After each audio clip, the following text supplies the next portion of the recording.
How's it going, everyone? It's Justin here with MyManJustins Collectible Emporium, and I'm your man for Pokemon cards, card analysis, and Pokemon investment consulting. Today I'm going to talk about a few things.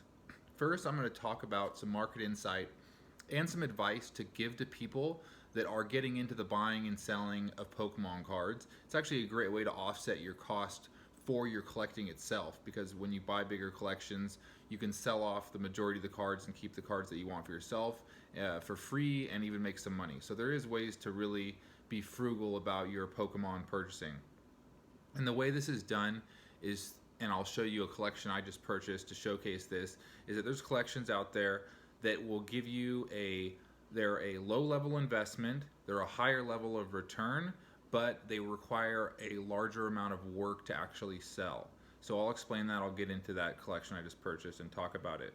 I'm going to also showcase one of many PSA submissions that I just got returned.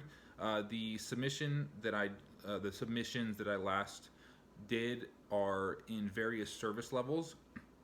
About 100 of them, a little over 100 of them, were in a bulk submission service rate, and then 3 of them were in a higher level because the cards are more valuable. So I got one of those back so far, and I'm pretty happy about the grade it got, and I'll show that. And so we'll get into the collection right now, and we'll talk about the reasons why you can have a lower level investment and a higher level of return with a larger amount of work and what that means. So we'll get into it right now.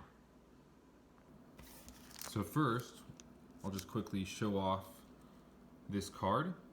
Now, this is another type of investing, you could say, that I do. This is actually a card that I plan to keep. It's my favorite holo artwork, and I am a first edition collector. I like that added piece of art with the first edition stamp. It just adds to the overall piece, I think. It adds a little more something to say about it. It's also a first edition alongside the great artwork, and it got a PSA 9, and I was just talking about in the last video about being able to predict your grades that you're going to get so you can have a predictable investment on the cards you send into PSA. Because when you do send in cards to PSA, you're waiting a long time to get them back. The money that you spend on it is kind of locked up in limbo for that whole time, and there's the cost of submission and shipping and insurance and all those things that go with it. So you want to be able to have a good ratio of these 9. So basically, I was saying in the last video too, that when I send in a card that's a potential 10, I'm hoping to get a 10, they usually get no less than 9. And so here's an example of that. This card got the 9, it didn't get the 10, unfortunately, but 9 is still a great grade. It's a mint card, especially with these higher value Wizards of the Coast first edition cards. The 9 is still a worthy grade, and just to show what a 9 is really looking like with PSA right now, I'll take it out of the bag so you can see it better. There is extremely light wear. You got a little nick there, a little above it as well. You got one kind of more noticeable nick on that corner right there, which might have been enough to take it out of the PSA 10 running. The centering looks like it is good enough for PSA 10. There doesn't look to be any scratching on it. So this is the kind of card that you can expect to get a PSA 9 at least. If it didn't have these couple little blemishes, maybe it would have got a 10, because other than that, it's a beautiful card, and it still is a very beautiful card. So there it is. I have some more submissions coming very soon, 2 more cards that are finished and are going to be on their way really soon, and then I've got about 110 more cards that are also really nice cards. They're just not this kind of level where this is going to be about a $500 or $600 card in PSA 9 in first edition. So now we're going to get into that collection I was talking about. Bam. Bunch of cards, right? Okay. So here's what I was talking about as far as a lower level investment, but a higher level return because of a higher amount of work.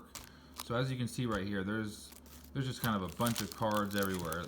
There's the work that's going to have to be done to make these a sellable product is that I'm going to have to organize these into meaningful lots according to their set, and then organize them numerically according to the set number.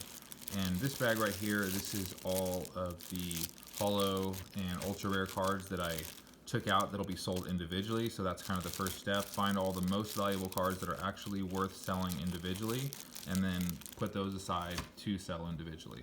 The rest of the cards are going to have to be organized. So this is what this is right here is there's some lots on eBay. Now, a lot of people want to buy those binder collections that are just like, they're all ultra hyper rare, you know, Wizards of the Coast holo, and those are great collections. They're going to sell fast. They're going to sell for higher prices. But the problem is that there's, especially right now, like I was talking about in my last video, there's getting to be even more competition for binders like that. A lot of people are getting into this investing. So if you want an opportunity to be able to get things at a perhaps a under market value, what you should look for is these lots that people are selling that are like mostly non-holo lots.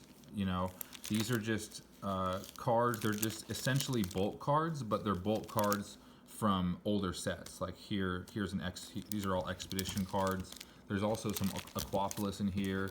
Here's Unseen Forces, Team Magma, Team Aqua. You know, there's some more EX sets. There's Deoxys in here. There's Holon Phantoms. Here's Hidden Legends, or Legend Maker. I forgot which one that is. And there's also Aquapolis in here.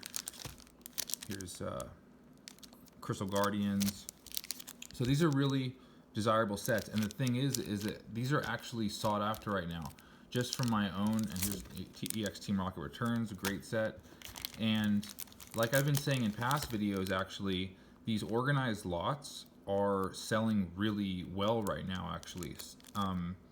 And what that means is that the way that people are collecting it is by the set. You know, I've talked about how there's a lot of different ways to collect. You know, there's subset collecting, shiny collectors, error collectors, promo collectors, full holo bleed collectors, just specific Pokemon collectors, evolutions, all different ways to collect. But there seems to be a decent amount of people that actually want to collect by the set. What they want is a complete set of a specific set, and that's how they want to collect it. And I think that's actually a great way to collect. That's the way that I usually like to collect. So that's what we have here. And I saw this on eBay. It was just this big lot of cards from various sets, mostly non-holos. I was like, okay, cool. That's something that I could work with. So the reason that it's lower investment, because they're by themselves less valuable cards than, for example, hyper rare cards. But there's a higher level investment because since they're a bit undervalued, when you put them together in these lots, you can make a higher percentage than you would buying those complete full art holo hyper rare type of sets. And the thing is, and the reason for that is because there's going to be more work associated with it. So in that way, the market is always kind of on top of everything. Things in the market go according to what they're worth, and these go for less because there's less people that want to do all this work associated with it. I'm going to have to go through and, you know, I have all the binder pages, so that's nice. I'm going to go buy binder pages because I like to put them all out in the binder pages and separate out the cards between the cards that are missing, so you can see what it really looks like in a complete set. So it'll take all that work to do that. I'll go through all these, and I happen to have other incomplete sets of a lot of these sets, which is cool. So now I'll add on to those, and I'll have even more complete, near complete sets of these sets. So that'll be good. And like I said, the really good thing about this is that by themselves, these cards aren't very popular, right? But when they're in near complete lots, a lot of people are collecting by sets right now, which makes them a bit more valuable in these sets than they are individually, and it makes them sell quicker as well. By itself, this card, for example, a non-holo Delta Species Trico, would take months to sell potentially, but in a near complete lot, it'll take less than a month to sell. So that's also a good thing, because you want to be able to get a quicker return on your money. You want it to be consistently flowing. And here are some of the holo cards that were also in the set, and there's some pretty nice holos actually, or rare cards like this one, for example. We have the rare Celebi from Neo Revelation, this Raichu, Gloom from Expedition. We got some Aquapolis here, the Crystal Energy, and the Electrode from Aquapolis, which is a nice card, and another Crystal. This is a much better condition. Another Aquapolis. Some more Expedition non-holos. These are really hot cards right now, the E-Series cards. There's also some Diamond and Pearl sets in here. There's the Legend Maker. So these cards, and there's even an EX card in here that's in pretty good condition.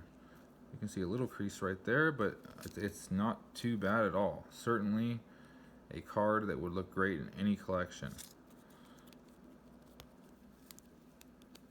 A few more. Kind of interesting cards, not super common. EX Deoxys, a little more rare of the EX sets. Unseen Forces. Here's a really nice Unseen Forces card, this Ho-Oh. It's about a $10 card in itself. The Dark Gyarados. This is an awesome card. This card alone, non-holo right now, is worth about $20. The reverse holo is worth over $100 right now, easy. They're really skyrocketing in price. Base set holo, the Muck. Here's another Team Rocket Returns. Great to see that. And here's a really nice Salamence as well from Delta Species. Great card. And a Diamond and Pearl promo. Whismur. So here alone, I mean, so with this collection, what's going to happen basically is these cards alone, I'll get my money back. Just the cards that I have to sell individually, I'll get my money back. And then all the cards here that'll take a little longer to sell will be essentially the profit. So it's not a bad deal.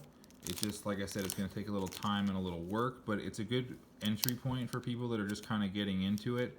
This collection here did not cost that much, and it's just a good way to kind of get your feet into the market and see if it's something you want to do more regularly, or at least, the very least, you don't have to be a car dealer to be buying and selling cars. Like I said, it's a great way to also offset your cost for collecting itself, because as you all know, buying Pokemon cards can be very expensive, so you probably want to do something to kind of offset that cost.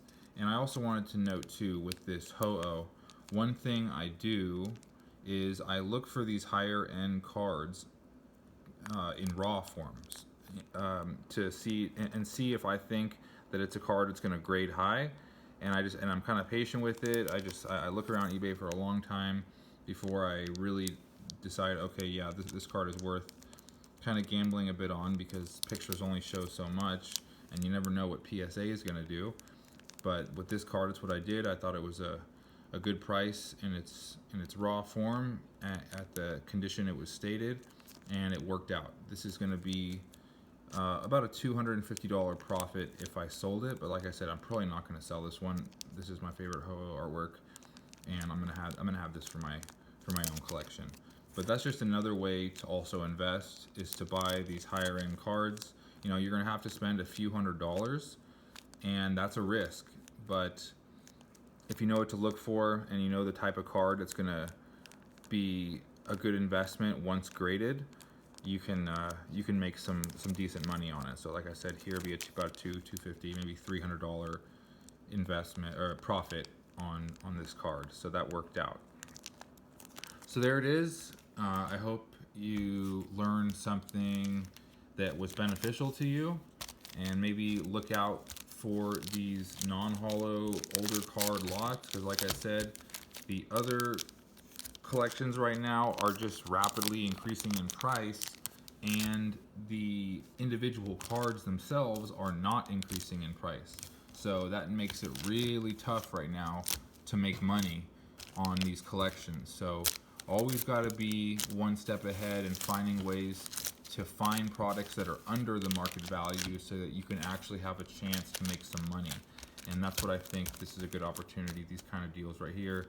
And I've talked about other ways to do this as well in the past, like low-grade gold star cards are another under market value product, because so many people are just looking for the, you know, the mint, near mint type of stuff, that the lower grade variations go under market, and it's just another way to be creative and make some money out of the market.